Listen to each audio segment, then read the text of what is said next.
give us a preview. It's my good pleasure to introduce Nick Grayson. Nick, who, by the way, won the medal, the bronze medal, in the 1995 Games, and one of only 7 members on the Wushu International Board. Nick, what can we look forward to tonight? Well, we certainly got a lot of great performances. We have some famous grandmasters from China who are going to perform for us tonight. We also have a lot of up-and-coming youngsters and a few of the adults who are currently members of the U.S. and Canadian teams. And they're going to put on quite a show. Thank you, Nick. Nick and I are both looking forward to tonight's Wushu competition, and you can be a part of it as well. All you have to do is call your local cable operator or your satellite service and order the 1997 Kung Fu Championships on pay-per-view. See you there. Back to you, Paul Kennedy. Thanks, Jim. And on behalf of all of us, here is your invitation to join us for the 1997 Kung Fu Championships live on pay-per-view. It's about power. It's about strength. It's about determination. Offering you the finest martial arts athletes in the United States and throughout the world. Call your cable operator or your satellite system and reserve your pay-per-view seat ringside for this martial arts extravaganza live on pay-per-view, the 1997 Kung Fu Championships.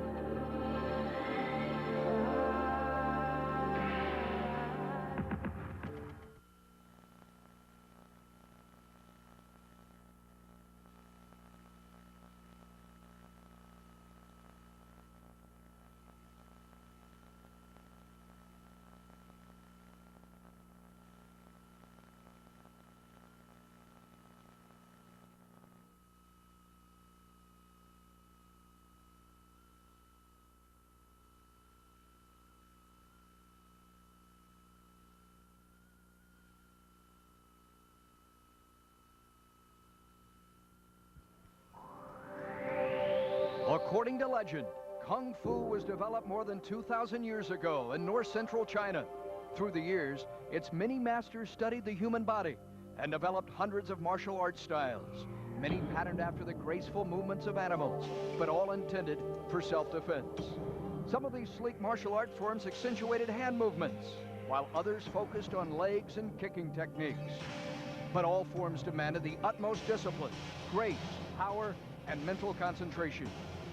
Kung Fu's appeal has exploded worldwide through major motion pictures, whose stars have become international celebrities. Tonight, all these elements will be on display for the first time on pay-per-view at the 1997 Kung Fu Championships. In forms and weapons, we'll see some of the sport's finest athletes showcasing their remarkable talents with explosive yet graceful movements. And legendary dynamics of martial arts weaponry takes the athlete in the danger zone, demanding the utmost concentration and body control. Thrilling Chinese kickboxing or sanshou highlights these championships. Top fighters in the world battle each other in fierce and intense matches, incorporating boxing, kicking, and throwing. And in the main event, sanshou's North American superstars collide. Kung Lee and Jason Yi, the sport's 2 biggest names and fiercest competitors, clash in a long-awaited match. It will be fast, physical, and unforgettable. It's the 1997 Kung Fu Championships, live on pay-per-view.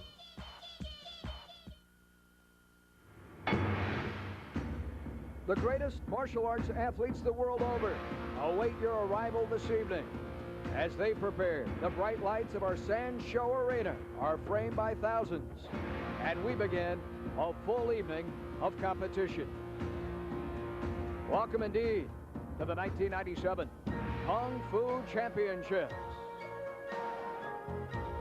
We come your way this evening from Orlando, Florida. Good to have you along. I am Paul Kennedy. We are delighted you have elected to join us for this first ever live national telecast of the Kung Fu Championships. You might say that our arena here this evening, Marriott's Orlando World Center, is the center of the Kung Fu universe. More than 1,000 athletes representing 14 nations, 6 of the world's 7 continents, participating in a variety of martial arts skills. Truly the finest martial arts athletes the world has to offer will be on display this evening. We will offer to you a full slate of sanshou Chinese kickboxing bouts. None bigger than our featured attraction, Cung Lee from San Jose at the age of 25, the reigning U.S. Open and national champion, against Jason Yi at the age of 29, unbeaten heretofore and putting it all on the line.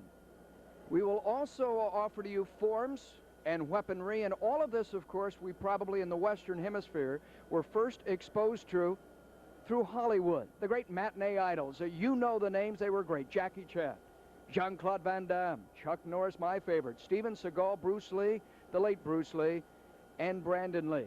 But unlike Hollywood celluloid, this is the real thing. The men fighting without headgear. There will also be women in competition for the first time ever here this evening, live on pay-per-view. And now, on forms and weaponry, wushu, the art of war. Standing by with this, it's Jim Carvelis and Nick Grayson, a wushu great in his own right. Thanks, Paul.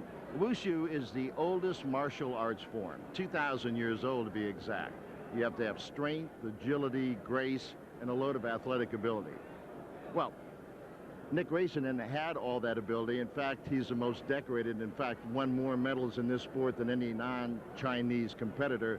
So he's eminently qualified to talk about this evening. Nick, it's a wonderful sport. It's a new sport to many Americans, but I'm sure that your expertise and commentary is going to bring it closer to everyone tonight. Well, thank you, Jim. I'm very honored to be here, and I think we're all in for a real treat. We have some famous grandmasters from China who are going to perform for us tonight. We also have a lot of up-and-coming youngsters and a few of the adults who are currently members of the U.S. and Canadian teams, and they're going to put on quite a show. I'm really looking forward to it. Well, tonight we're having the greatest exposure for Kung Fu, the championship, that we've ever had in America. So I know you must be very happy about that, being in the business for 27 years. Right, and also as a member of the International Wushu Federation Executive Board, I'm really pleased and very excited about our exposure here, and we'd like other Americans to get involved and to see just how exciting and just a fantastic sport and all-around activity Wushu can be. Well, I think it's going to be a very informative and entertaining evening. I'm looking forward to it. So is Nick. Hope you are as well. And Paul will be seeing a lot of you during the evening.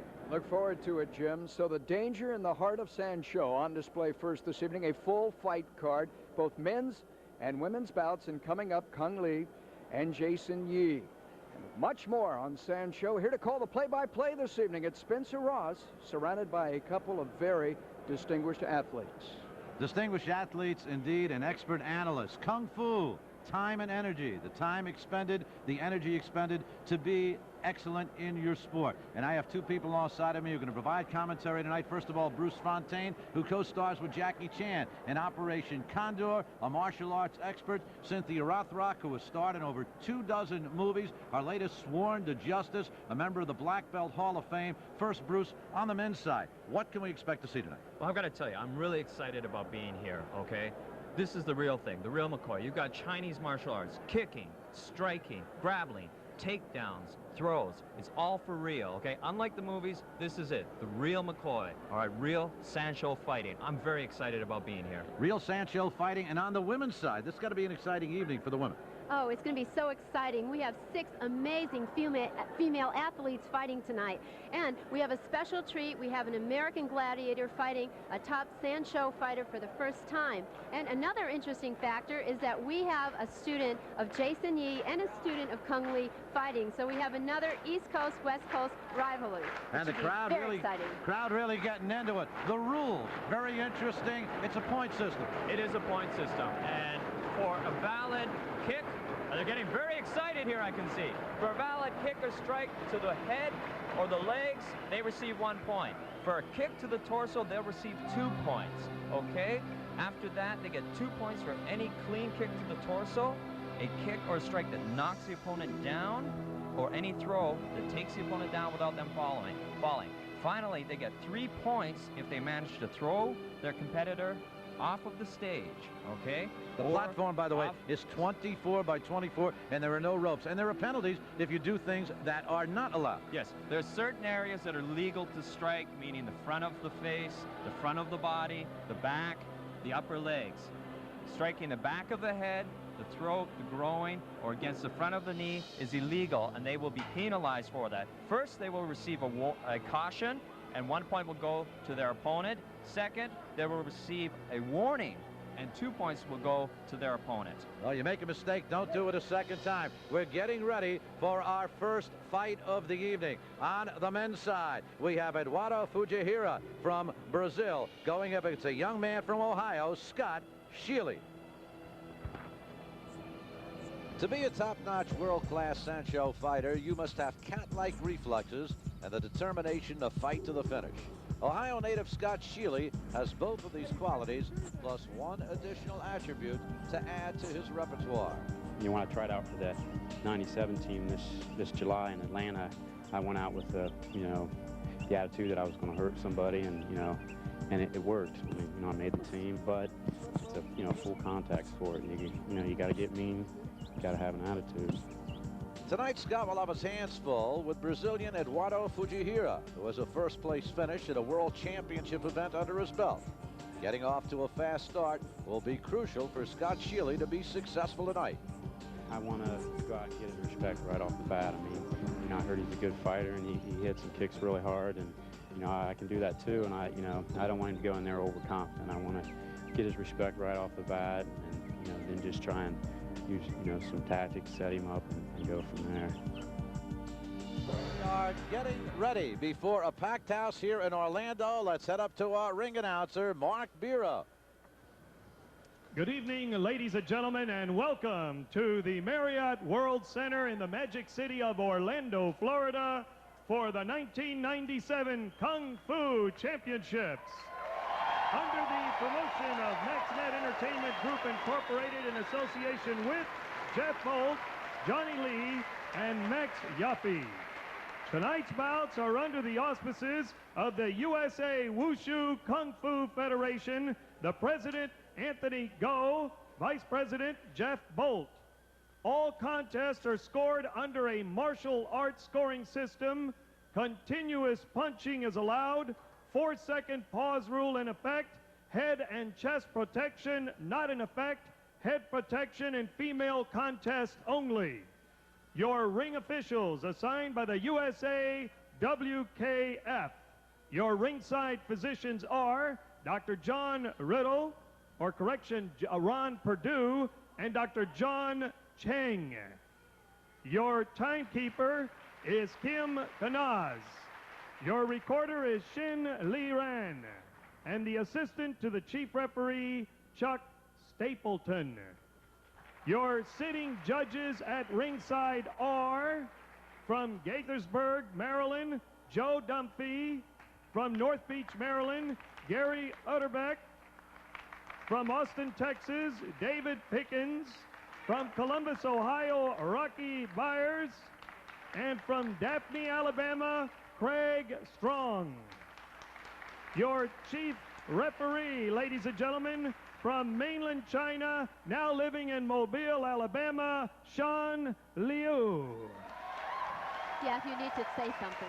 Your center referee for this event, also from mainland China, and now making his home in Seattle, Washington, Michael Lee. This is your first contest of the evening. It is scheduled for 3 two-minute rounds in the light heavyweight division. Introducing first, in the black corner, wearing the red, green, and yellow trunks, weighing in at 175 pounds, from Bellefontaine, Ohio, the 1995 Ohio middleweight kickboxing champion, Scott Schiele.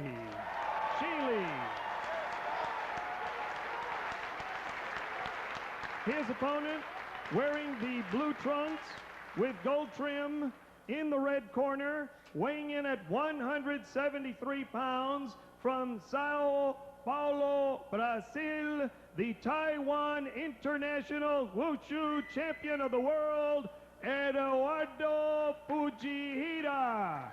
3 two-minute rounds. So we are ready with our two contestants who meet each other at the center of the mat. Again, it's 24 by 24 feet. If you knock the opponent off the mat and you are not taken down along with him, you do receive 3 points. Again, as Michael Biro explained, there are 5 judges. The rounds last 2 minutes apiece. You can kick, you can strike, you can wrestle, you can seize and control what is called shina. And of course, this is a sport that is not that familiar to Americans. You see both fighters going barefooted. Sanshou is a Chinese martial art fighting form. All right, it's been around a great many years, okay? It has evolved into the present sport form in, say, the last 15 years. Oh, it's getting very exciting already. Right from the top, someone is down. Very nice. Sanshou was fought in China on a platform above spikes, as mentioned earlier. Now, for sport purposes and safety, of course, they land on mats. Okay. Want him to come back and fight again. Now, that takedown you saw, the fact that Fujihara also went down, instead of that being a 2-point takedown, it would become a 1. Correct. Correct. You only received 1 for that. If he had taken him down and not gone down himself, it would have been 2. Just seen the hand signal there. He brought his palm up towards his face. That was a caution. Nice takedown. Excellent takedown by Fujihara. Ref stops the fight. Warning about the elbow. You cannot lead with your head. You cannot use your elbows. Good sweep. Another throw. Right takedown. Fujihara dominating this first round, and Schiele appears a little groggy. Yes. Actually, I'm quite surprised. Scott is actually a very good fighter, very well experienced. The gloves, by the way, are 14 ounces. Okay, now no score there. For this takedown, he will receive the point, full points, because he actually deliberately took him down using his body weight. Now, that is an allowable takedown. Reverse sweep. Another excellent takedown. Whenever the fighters tangle like that, they have 2 seconds to execute a throw. If it's not executed, the ref will break them apart and ask them to fight again. One of the big differences between this sport and other forms of Chinese wrestling, this is fast wrestling. You don't stand together and grapple for lengthy periods of time. Watch this one. Oh, beautiful takedown. Beautiful takedown. I must say, this competitor from Brazil has really taken a lot of people by surprise. 21 years of age. The young man from Brazil, Eduardo Fujihara. 21 years of age, 5'10", 173 pounds. He's from Sao Paulo. He placed 4th in the '95 World Wushu Championships. And what a great first round for him. He has dominated the fight thus far. Yeah, he's done very well.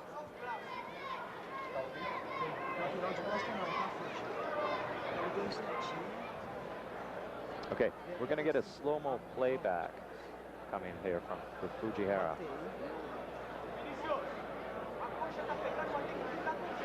Fujihara has just dominated. A nice takedown right there. Now you see, he actually utilized his body weight to help bring his opponent down. Okay, and here comes the takedown. Okay, now they actually go under the attack, grab, and turn to bring the opponent down. Very well done. 3 rounds this fight will be for. There's a minute in between each round, and 2-minute rounds they are. There are stoppages during the course of rounds for injuries and such, and this 1-minute break is taking a lot longer than 1 minute. Well, there are also stoppages if the opponent goes off of the platform. They will stop at that time. They'll stop the clock, or if there's an injury. Okay, and we're going back to fight now. Round 2, scheduled 3 rounds. Okay, on let's your see. left, it's Schiele, the American, against Fujihara, the young man from Brazil. Okay, and their referee brings them in, allows them to fight. Now they're feeling each other out. They're a little more cautious now. Schiele had never seen this young man before, and I think he learned quite a bit in that first round. Let's see how he attacks. A little tentative. The Brazilian actually came on very strong in the first round. Left hook right there, and another. Oh, nice combination. And his opponent has gone off the platform. However, he fell down, so he will not receive full 3 points for that.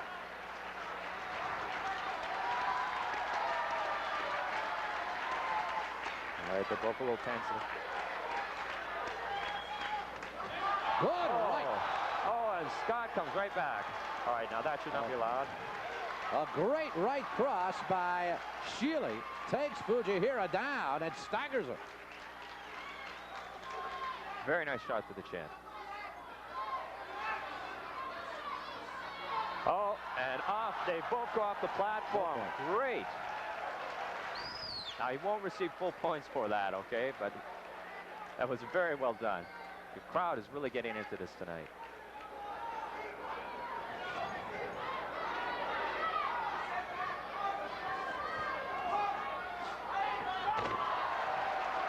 Each and every takedown tonight has been executed by the young man from Brazil, Fujihara. Yeah. It seems Fujihara really favors the throws and the takedowns. Any time he gets in, he attempts to grab either the legs or the head and execute some sort of throw. He's doing very well with this. Gotta watch out for that right hand of Schiele. Scott is actually, prior to doing sanshou, had fought in American kickboxing and other forms of combat martial arts. This sport, this particular second round winding down, and that does it for round number 2.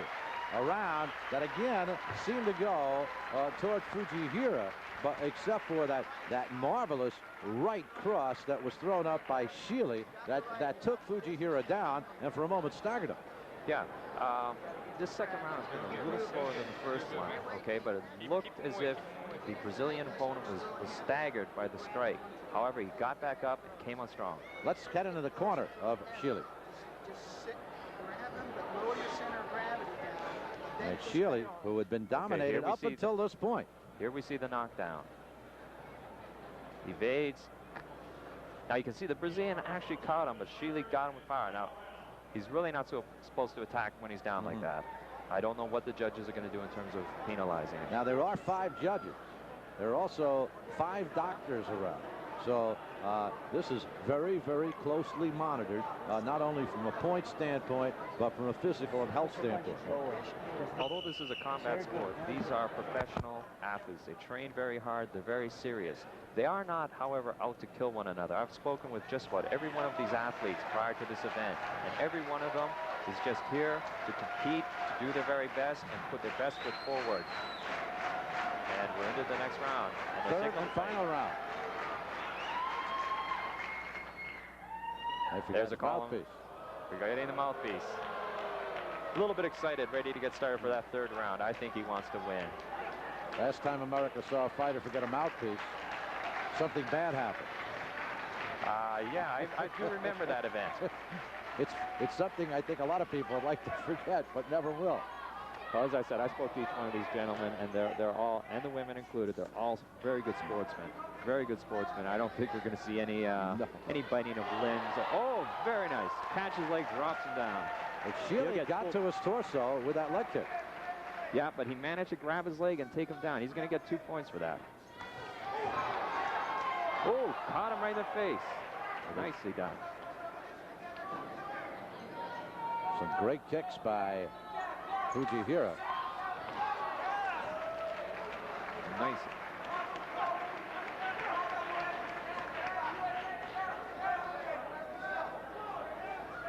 It's the third and final round. Under a minute to go in this fight.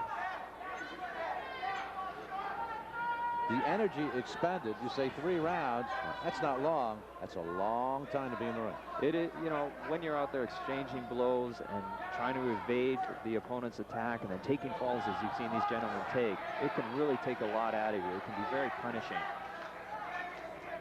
You know, I'd have to say I think it's going to go in favor of the Brazilians. Scott has really got to turn it on right now, or I just... Running out of time. I think it's going to go to the Brazilian at this point. And running out of stamina, too, as you could tell by that last kick attempt. Takedown right there. Okay. Final seconds of this bout. Another takedown by Fujihara against a near-exhausted Scott Schiele. And that is it. The guy ending this one. A fight that appeared from start to finish to belong to the gentleman on the right from Brazil, Eduardo Fujihara, who is a 21-year-older from Sao Paulo. Yeah, I think really the judges are going to go in favor of Eduardo. He fought a very strong fight. He executed several very good takedowns. I really see this. Hero, the ring announcer, getting set to come into the ring. He will get the judges' results. Sean Liu is the chief referee, and right now let's head up into the ring and Mark Bira.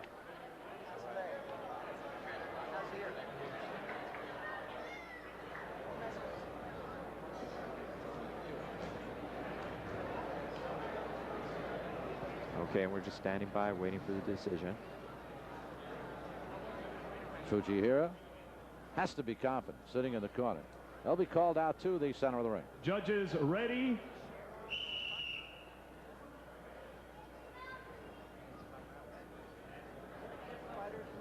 Okay, now the chief judge, he's counts the paddles. Counts the paddles.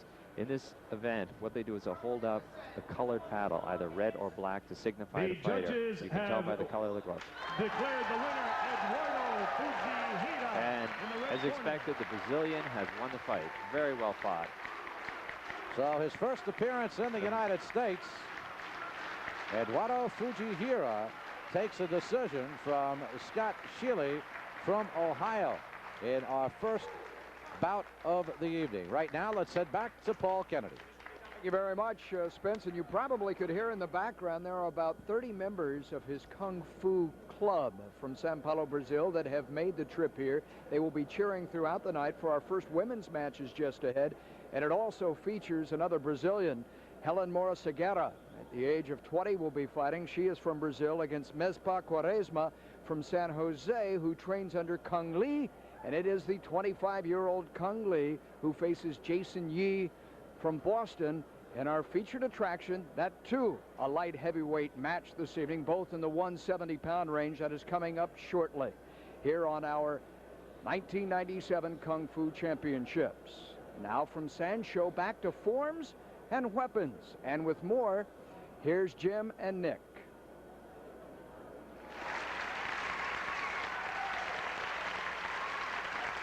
All right, this young man is a superstar to be, I think. There's been a lot of talk about him, Nick, since I've been here. And Rory is 12 years old. I heard the public address announcer refer to him as Brader. Is it Brader or Bratter? Oh, actually, it is Bratter. I thought it was, yes. Rory Bratter, that's why. But in any event, he's 12 years old. He's from Shirley, Long Island. He's a champion of Kung Fu. And all I can tell you is that there's been a lot of talk about this young man. Is he as good as everyone says he is? Oh, he's just great. And he's the darling of the press in the New York area, and all of the viewers in New York. I'm sure you've seen a lot of the promo stuff. Rory's just a phenomenal little athlete.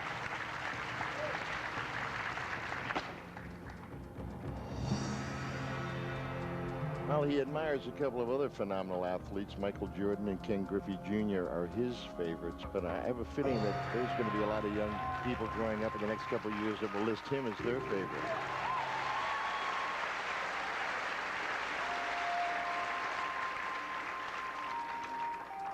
He's also well-traveled. He's been to Guatemala, Puerto Rico, Canada for competition, as well as throughout the United States. So he's a well-traveled young man already.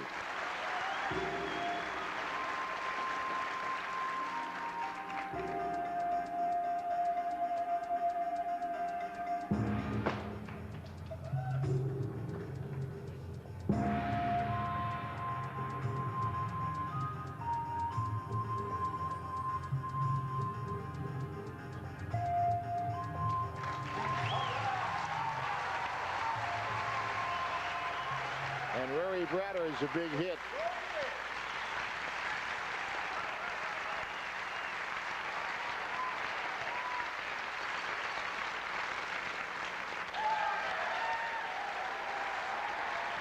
Long-handled axe by Mr. R.D. D'Agostino. Now, let's talk about this because this is such an old sport, 2,000 years old, and in many cases, some of the props used here were used as tools of productivity, either on farms or to do other things, and then they became defense weapons. Am I correct in saying that? Sure, and that type of axe you see here was adapted from the axe used by woodcutters, and later became a weapon used by foot soldiers in China.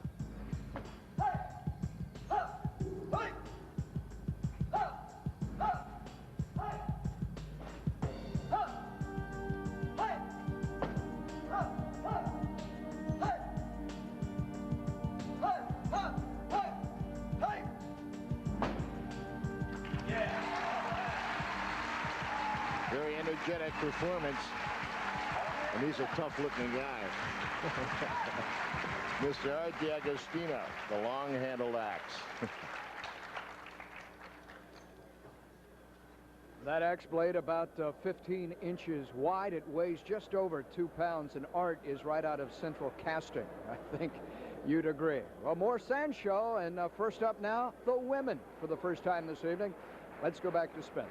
Okay, the first opportunity for us to see the woman, and it will be a bout between a young woman who resides in San Francisco, California, Miss Quaresma, against another woman from Brazil, Helen Agera. And Miss Quaresma is ready. For hundreds of years, martial arts has been a male-dominated sport. But today, women like Miss Quaresma are proving that females can take the punishment as well as the men. Yeah, I've had a lot of bruises on my shins and legs, backaches and those sorts of things, but chiropractors always help. Mispa took home the gold at San Francisco's 1997 International Chinese Martial Arts Championship. But what goes through her head when she steps into the ring? Are you crazy? That goes through my mind. It's a question that my friends and my family ask me. Why are you doing this? What are you doing this? Why? So that kind of goes through my head, but you know, you ignore that. You kind of shoot the little voice in your head that says you're crazy, and you just go for it. And a voice also comes from her coach, the world champion Cung Lee. Mispa really appreciates the sport of sanshou. I love it. I like the challenge. I like the workout. You know, the pushing myself to accomplish something. It's great. The challenge indeed, and for the first time tonight, we're going to see the women, and Cynthia Rothrock joins us. Exciting moment. Very exciting. Okay, let's head up to Mark Biro, our ring announcer, for the introduction of the fighters.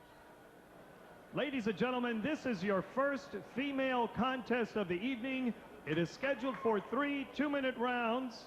Your center referee for this event from Waldorf, Maryland, Mike Berry.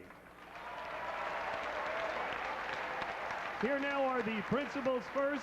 In the black corner to my right, wearing the black trunks, weighing in at 110 pounds, La Hija de Brasilia, Brazil, many times Brazilian national champion, Helen Mura Schiele.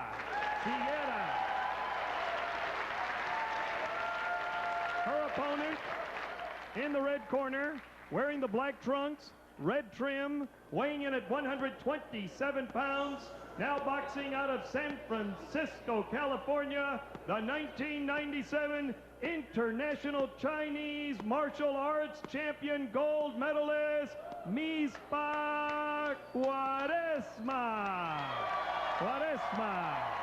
3 two-minute rounds.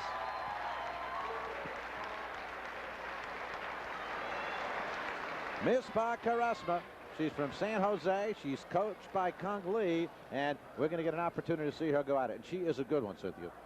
Yeah, it is. The interesting thing is that Quaresma has only been training for 1.5 years. That's a relatively short time for a fighter.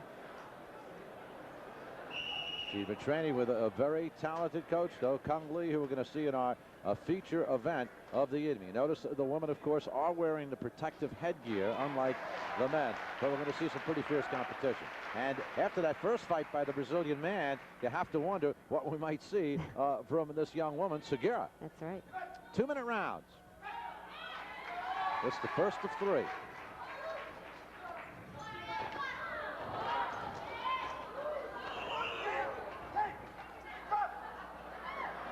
Right from the outset, Agera just a little out of control. Right, no point there.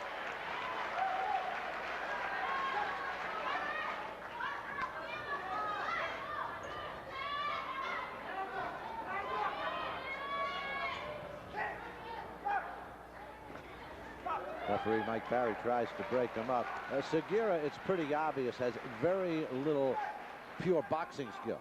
Yeah.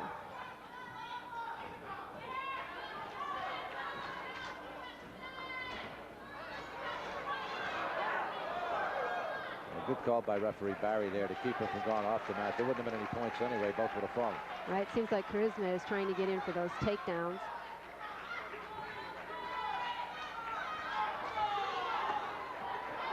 A good right hand by Agera. No points. Both leave the mat. Again, the mat 24 by 24. It's a near 3-foot drop-off.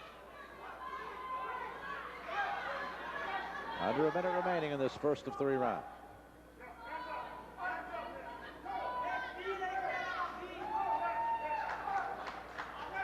She's ready. Has the gloves up. 8 seconds.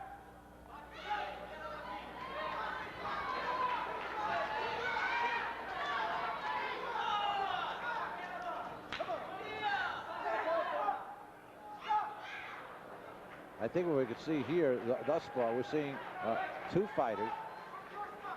Charisma, perhaps the better of the 2, but unable to get straightened out because the young woman from Brazil was a little out of control. Right. Things like Charisma should go in a little bit stronger, more with kicks and punches. And the gong ending round number 1.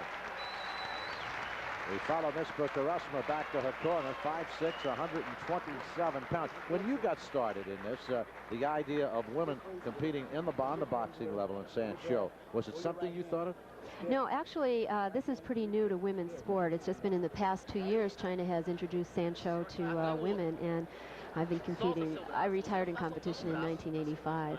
Would you have competed in this if it were around when you were? I definitely would. It looks like a lot of fun and a lot of hard training, and that's what I'm used to doing. And you still do it. I still do it. You got to keep doing it. Movie life isn't easy. More than 25 movies for Cynthia Rothrock, and we go to Agera's corner right now. And a look again at Miss Charisma, our favorite martial artist, the late great Bruce Lee. You got good rhythm. You got good rhythm. Right in here. Right in here. You know what it is. Getting some instruction. Do what you do best. Relax. See the open. Young woman who studies under Cung Lee. And we're ready for the second round.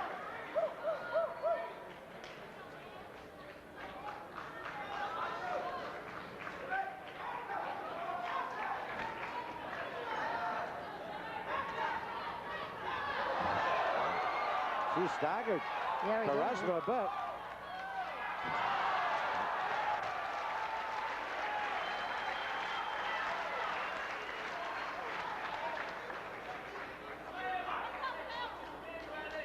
Have a little bit of a bloody nose on Schiele.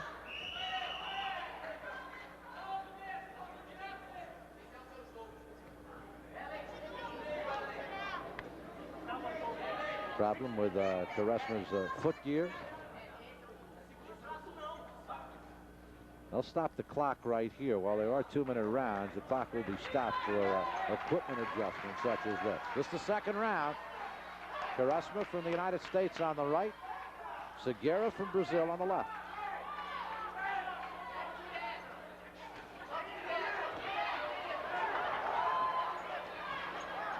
The aggressive Agera.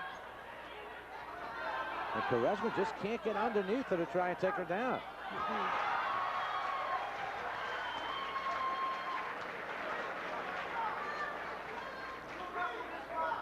Charisma also has a 17-pound weight difference on Agera. And Agera, you have to be concerned for Agera. Is she going to last these 3 rounds? Fatigue is beginning to set in, and we're just in the second of our 3 rounds. And she has been the aggressor. Good right. Landed a perfect right, knocked the headgear off.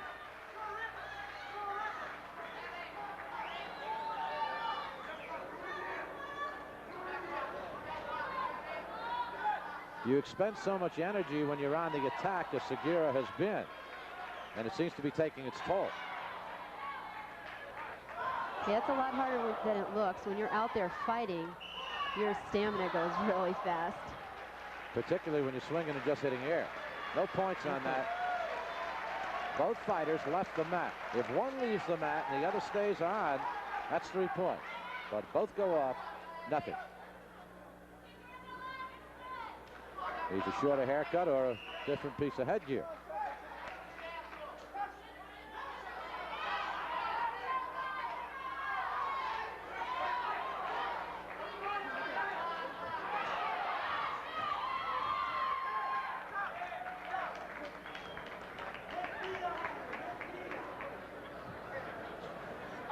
No points on that. Agera trying to take as much time as she can in getting up from the mat. Yeah, she seems very, very tired. Final seconds of the second round. Yeah, she's stalling for time right here. There's no doubt about it.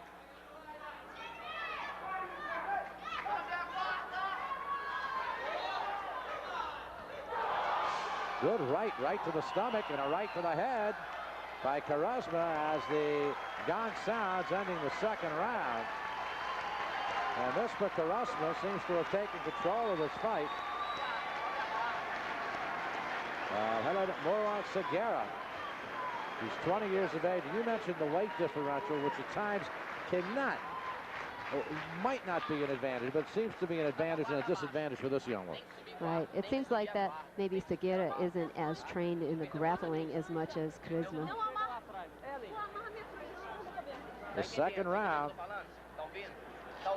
belonged to Charisma, and watch this right hand coming here by Agera. By Charisma, that is. Boom. And that's the one that knocks the... Ladies and gentlemen, we are approaching the third and final round. And now we'll see both of them falling off the mat. No point is awarded when both components go off the mat. Final stage of the round, a very tired Agera, and a good right to the stomach and a right to the head by Charisma. Third and final round. And it's going to be a very long 2 minutes for Helen Agera.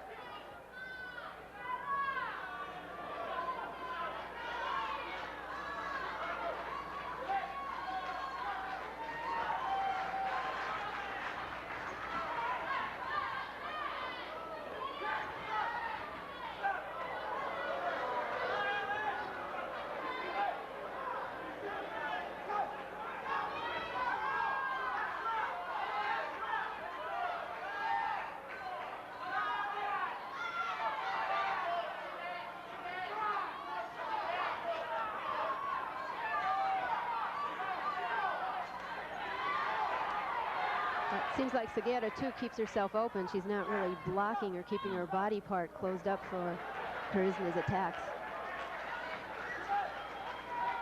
But at this point, not much velocity on the punches from Charisma. Good right to the stomach right there. That should score points.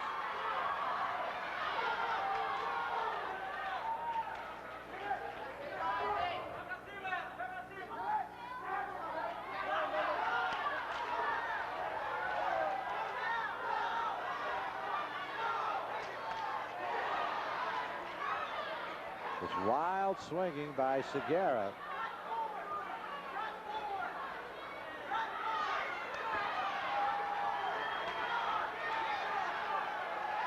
She seems very tired. I don't know why Charisma just doesn't go in. And she keeps trying to go on with the low leg kicks, and she's been very successful with the body punches. Right, and since her body is wide open.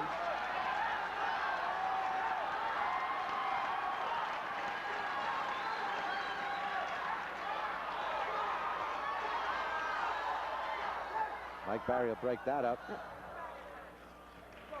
No points scored on that. And the inexperience of both the fighters pretty evident, and Charisma perhaps a little more experience, and Agera at this point seemingly out of it.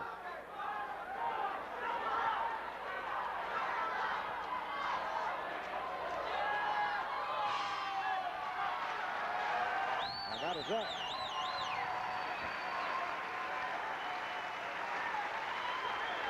Agera being helped up by Mike Barry. The judges, there are 5 judges, will total up their points,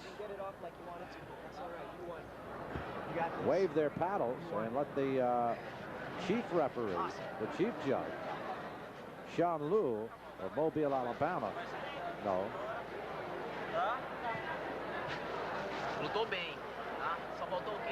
Making his way into the ring, our ring announcer, Mark Biro, who will get the word from the judges. So let's head up into the ring. Judges ready. Judges ready.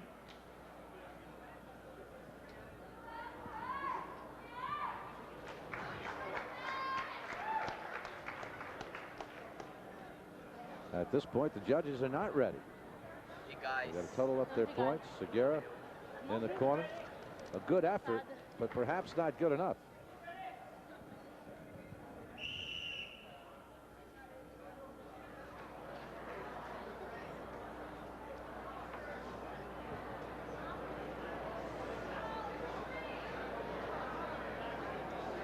Chief referee Sean Liu totaling it up.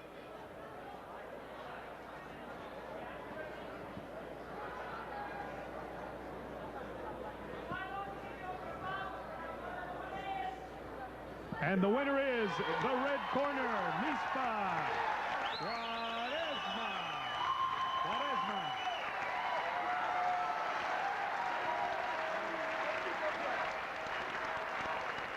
Mispa Quaresma, pretty good effort by her. Really good, strong fighter. She also won the gold medal at the San Francisco 1997 International Chinese Martial Arts Championship. So I believe she's had a bit more experience. So 1 win for an American, 1 win for a Brazilian. That our first female fight of the evening. Right now, let's head back over to Paul Kennedy. Paul? All right, thank you very much. And if you are a Cung Lee fan, coming up, of course, tonight to face Jason Yi, you will appreciate the fact that Mispa Quaresma trains under Cung. Let's take you to another form of fist boxing. Once again, here's Nick with Jim.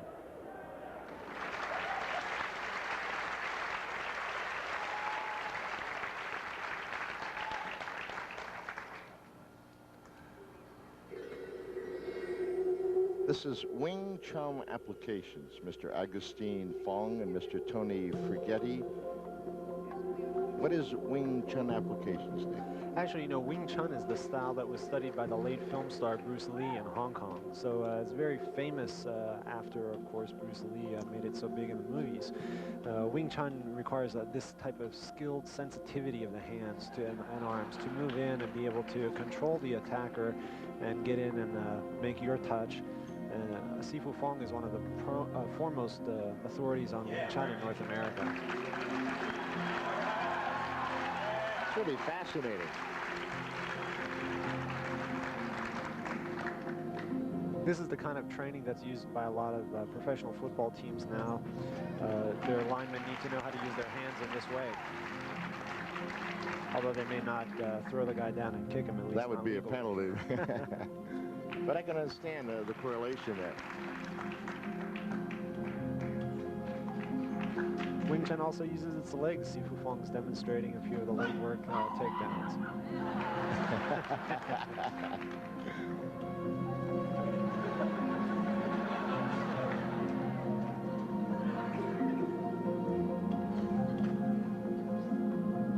This is sometimes called sticking hands, meaning that he sticks to the opponent's. Well, he stuck to the opponent. Wing Chun application, Mr. Agustin Fong, Mr. Tony Frigetti. And it brought a lot of smiles to the faces here in Orlando this evening. This is a fighting sets routine, weapons sparring routine. This is another version of the double broadsword spear, but this is performed by a national champion athlete, Lou Diaz, who is a U.S. team member, and his coach, Miss Lu Xiaoling, who is one of the top coaches in the United States right now, and a former champion in China.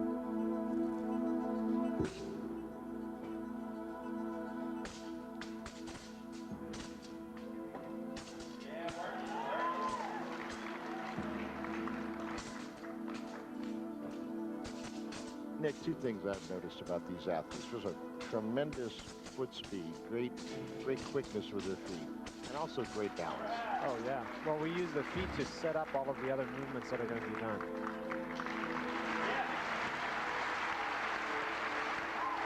It's amazing. A routine that maybe took 45 seconds can elicit this sort of response. And also a routine that takes 45 seconds to perform takes about 4 months to work on just to get it up to this speed.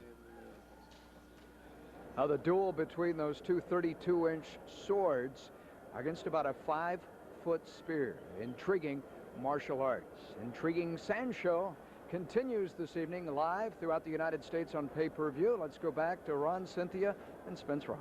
Okay, welterweights will go at it right now. You have Lint, who was born in Vietnam, currently resides in Fairfax, Virginia, up against Laurel, lives in Boston, Massachusetts. And Lint getting ready. Lint has been studying martial arts for a dozen years. He's won a couple of national titles in 1987 and 89, and he was on the Koshu national team in 91. He knows what it takes to be successful in this physical sport. Don't be afraid. Be first. Go for it. Don't be apprehensive. Keep your hands up. It's almost anything. Just like boxing, you have to be fast. You have to be strong. You have to train. You have to have good endurance. Lint's opponent tonight is former gold medalist at the 1995 and 96 U.S. Nationals, Laurel. This 22-year-old loves the fast pace of Kung Fu. Oh, really high energy fighting, you know, no holds barred, a lot of action, fast paced. Liked it.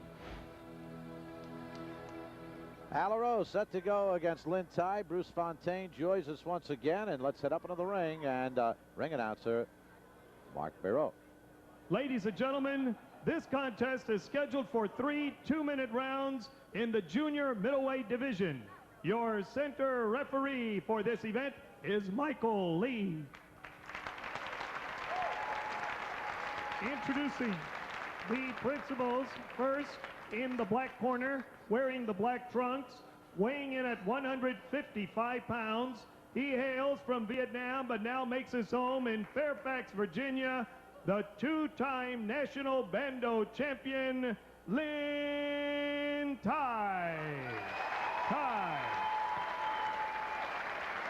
His opponent in the red corner, wearing the black trunks, white trim, weighing in at 143 pounds. He hails from Boston, Massachusetts, a 2-time U.S. national gold medalist and U.S. Open gold medal winner, Laurel. 3 2-minute rounds. 3 2-minute rounds. Laurel was born in France, and this is Lint, who says the most exciting moment in his life, and I guess there are a lot of young men who were born in Vietnam can say the same thing. His most memorable moment was meeting his father, who was a Green Beret in Vietnam. And of course, he came over here about 1975. So this should be a good battle between two very skillful fighters. Laurel has only been beaten once in competition, Bruce. That is correct. He's won his first sanshou title this past year. He's a very good fighter. He's trained by Jason Yee. Oh, very nice throw, right out the back. Laurel going southpaw. Al also participates in wrestling, so it'll be interesting to see how he does with the throws and takedowns. Looking for the takedown and unable to do it.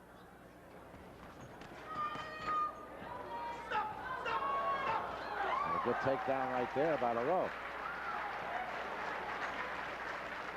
Mark Barrow mentioned the national Bando title. The difference between Bando and sanshou. All right, Bando is actually a Burmese martial art out of Burma. Okay, there are several teachers also teaching this art in America. Prior to engaging in sanshou, he had trained in Burmese Bando. Bando is very similar to most other martial arts. It has the kicking, the punching, the takedowns, etc. But he has been specializing in sanshou for some time now. Laurel going left-handed, which can be a problem for an opponent. Oh, good left hand right there. I think they're also, he might have found the floor a little bit slippery. Left cross connected by Laurel. Misses with one. And more than a 2-second hold there with no action. The ref stops it. Final seconds of this first round. Good right hand to the head. Landed by Lint. Lint on the left. Laurel on the right.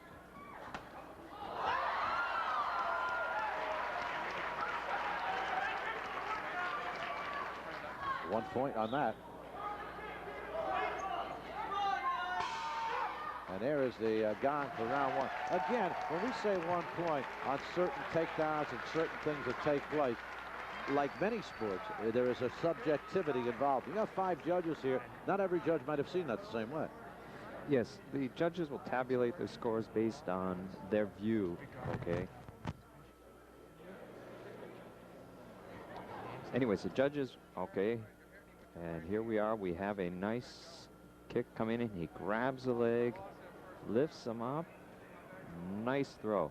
Now, it's great strength right there. Now, he remains standing when he lifted the person and threw him. He will actually receive 2 points for that.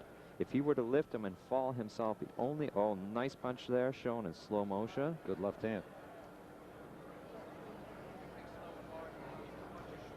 And connected with here the we left. go. There's a nice shot to the chin there. Lint's left himself wide open in that first round. He's got to close up defensively, doesn't he? Exactly, exactly. And we're going back in now. 22-year-old Laurel, who was born in France. He lives in Boston. A gold medalist at the 1995 and 96 U.S. Nationals, and took gold at the 96 U.S. Open. And Lint coming out very aggressively. But good takedown by Laurel. And I think Al called on his wrestling background and grabbed his leg quickly. You've got to be careful in this game. Takedown again. You've got to be careful in this game of not allowing an opponent to get under you. Exactly, exactly. If they can get under you, they can actually use the leverage to lift you up and drop you on your back or throw you possibly over the side or shoulders. All right, now see, he actually tried to come down on top of him. Al, however, got underneath and was able to lift his legs and drop him down.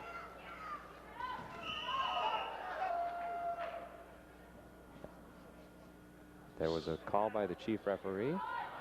His foot guard is coming off. They're going to stop the time for this. Whenever there is interference, say in safety equipment, that's when they'll stop the clock.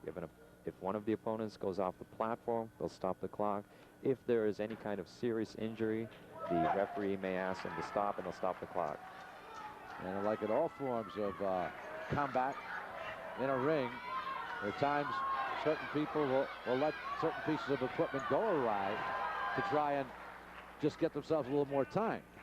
It has happened, certainly. In fact, I remember one individual who let his mouth guard go awry so he could take advantage of that. Yes, we talked about that before. That's a different form of martial art. Certainly. Second round, Laurel on the right, Lint on the left. Oh, nice attempt at a sweep. Now, if he had taken him down with that sweep, he would have received 3 points for that. Now, that shot to the body should get him 2 points. Oh, good left hand. Lint stepped right into it. Stepped right into that left hand and another left right to the head. Stepped into it again. Lint has not closed up his defense. He certainly has not. He's keeping his hands too low. Like boxing, you got to keep your guard up. You can't let him come inside your defense. And Laurel taking advantage, and there's the gong ending round 2. And Laurel certainly gaining the edge in that second round. Yes. As we go back to Lint's corner. Relax right now. You hear? Lint came up very strong, but I think Scott has really picked it up, and he's really proving himself as a fighter here. Stay away from it. And then when you Watch Laurel go to work here in the closing stages of the second round. Yeah. Now, Laurel actually succeeded in getting under the attacks, grabbing the leg and pulling him down. You're going to see several nice punches here, right to the chin. Just catches him. Nice combination. Just stepped right into it. completely exposed. And here he comes again. He's got his guard down. His hands are low. Al sees it. He takes advantage. Clocks him right on the chin. Good left hand, a tough left hand. And Lint, we said in the first round, was having a great deal of difficulty closing up his defense. And it worsened in that second round. And Laurel took big-time advantage of it. Okay. You know, Lintai's coming in. He's got very fast hands. He's coming in strong, but he tends to drop his guard, and Al's taking advantage of that. Third and final round.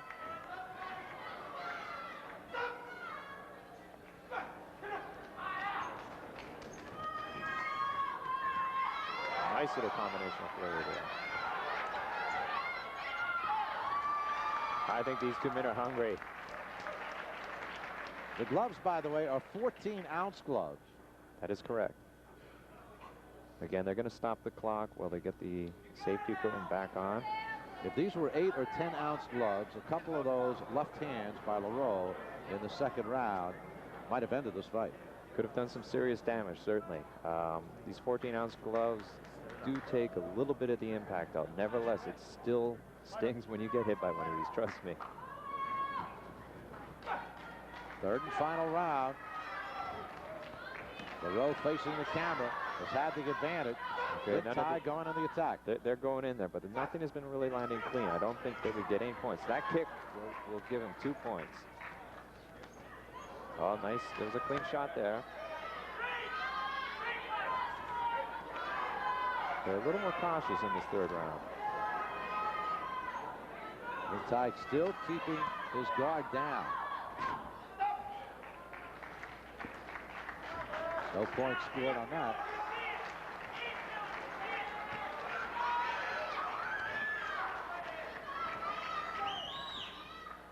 Not quite the sting of the punches from Laurel in this third round. Fatigue beginning to set in a bit, but the good left hand right there. Yeah. He's trying to wear him down by attacking those legs. Oh, caught him. I think the floor is getting a little slick for the fighters here. And the left and right hands are making it even slicker for Lint. And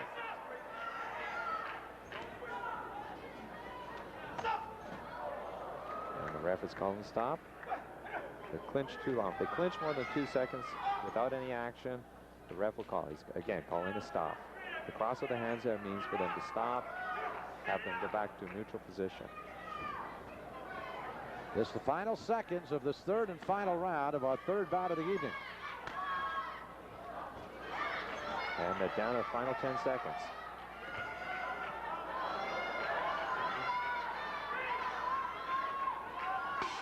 And that is it. Well, I have to be honest, this is a tough call, real tough call. Al got in some really good shots, but Lint came on really strong and aggressive. I think it's going to be a tough call. How do you feel? From my vantage point, and not the expertise status that you have, I would say Lint did not win this fight. I think Laurel will be declared the winner. I do believe you're right. And basically, it was the punches that I feel made the difference from Laurel. Okay, here we got a good punch coming in. Catches him right in the chin there. Okay. Let's head up to Burrow. Okay, and they're ready to give their decision. And the winner is the red corner, Al Laurel. And you were correct. Laurel. You were correct. Al did do the best fight. And it was the left hand of his that I feel was the difference, no doubt about it. So Al Laurel, 22 years of age, lives in Boston. He was born in France.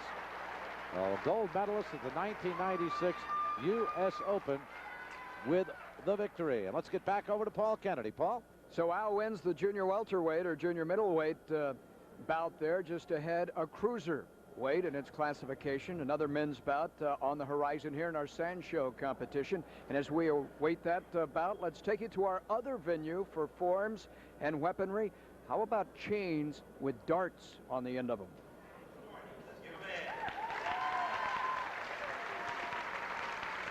Well, Nick, this has to be one of the most difficult of all weapons. Ladies and gentlemen, how do you like it so far? It's the double 9 section rips Thomas Dooney's going to perform.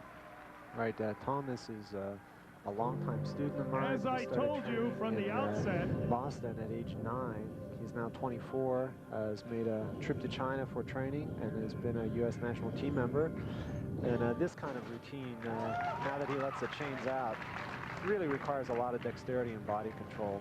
When you stick that chain out, it goes where you put it. And if you move a little bit off balance, you know it.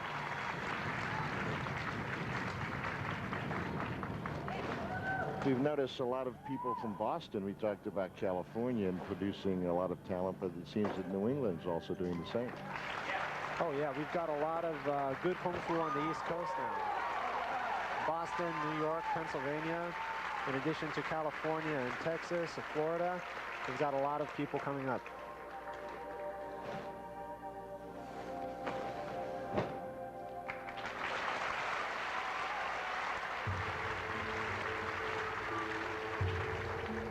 And this crowd knows just how tough it is to control those weapons. Well, I've never done it, and I can tell you I know how hard it is. Thomas Gurney.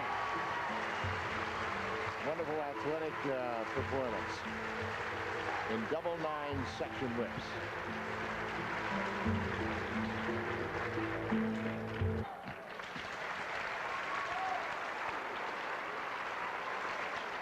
Well, Nick, talk about this group now. Let me tell you, Li Jingheng is a former member of the major wushu team in China, the Beijing wushu team. His specialty was the flexible weapons, and this particular weapon is the most difficult weapon of all the Chinese martial arts weapons to learn. The double 9 section whip you just saw is extremely difficult, but it's nothing compared to this guy. That's a very heavy dart tip on the end, and Jingheng basically turns himself into a human yo-yo, just tying that rope around his body and shooting it out with precision.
Applause of the evening. Well, it's really well deserved, Jim. This guy is a seasoned performer. He's been all over the world to demonstrate, and you can see why.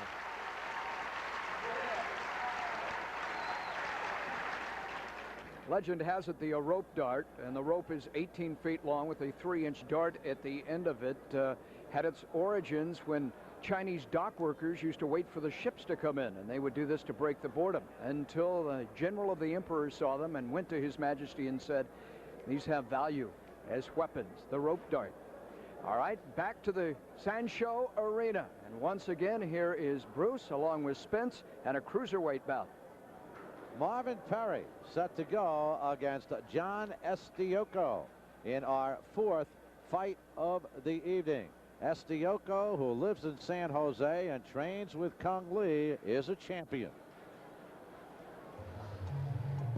Although he's 30 years old, John Estioko only started studying sanshou a year and a half ago. Now, while he's fairly new to the sport, this gold medal winner at the '96 U.S. Nationals knows what it takes to win. Probably the heart, my heart. It does take a lot out of you.